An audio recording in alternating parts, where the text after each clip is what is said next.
बहुत पुरानी बात है। गौतम बुद्ध एक शहर में प्रवास कर रहे थे। उनके कुछ शिष्य भी उनके साथ थे। उनके शिष्य एक दिन शहर में घूमने निकले तो उस शहर के लोगों ने उन्हें बहुत बुरा भला कहा।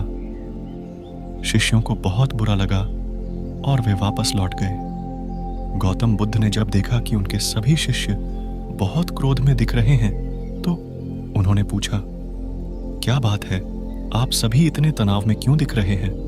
तभी एक शिष्य क्रोध में बोला, हमें यहां से तुरंत प्रस्थान करना चाहिए। जब हम बाहर शहर में घूमने गए तो यहाँ के लोगों ने बिना वजह हमें बहुत बुरा भला कहा। जहां हमारा सम्मान न हो वहां हमें एक पल भी नहीं रहना चाहिए। यहाँ के लोग सिर्फ दुर्व्यवहार के सिवा कुछ जानते ही नहीं हैं। गौतम बुद्ध ने मुस्कुराकर कहा, क्या किसी और जगह पर तुम सदा व्यवहार की अपेक्षा रखते हो?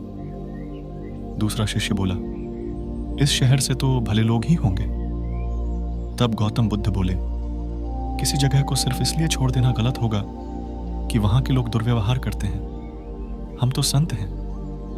हमें तो कुछ ऐसा करना चाहिए कि जिस स्थान पर भी जाएं, उस स्थान को तब तक न छोड़े जब तक अपनी अच्छाइयों से वहां के लोगों को सुधार न दें। हम जिस भी स्थान पर जाएं, वहां के लोगों का कुछ न कुछ भला करके ही वापस लौटें। हमारे अच्छे व्यवहार के बाद वह कब तक बुरा व्यवहार करेंगे? आखिर में उन्हें सुधरना ही होगा। वास्तविकता में संतों का कार्य तो ऐसे लोगों को सुधारना ही होता है। सही चुनौती वो है जब हम विपरीत परिस्थितियों में खुद को साबित कर सकें। ये सभी बातें सुनकर बुद्ध के प्रिय शिष्य आनंद ने प्रश्न किया, उत्तम व्यक्ति किसे कहते हैं? इस पर बुद्ध ने जवाब दिया, जिस प्रकार युद्ध में बढ़ता हुआ हाथी चारों तरफ के तीर सहते हुए भी आगे बढ़ता जाता है, ठीक उसी तरह उत्तम व्यक्ति भी दूसरों के अपशब्दों को सहते हुए अपना कार्य करता रहता है।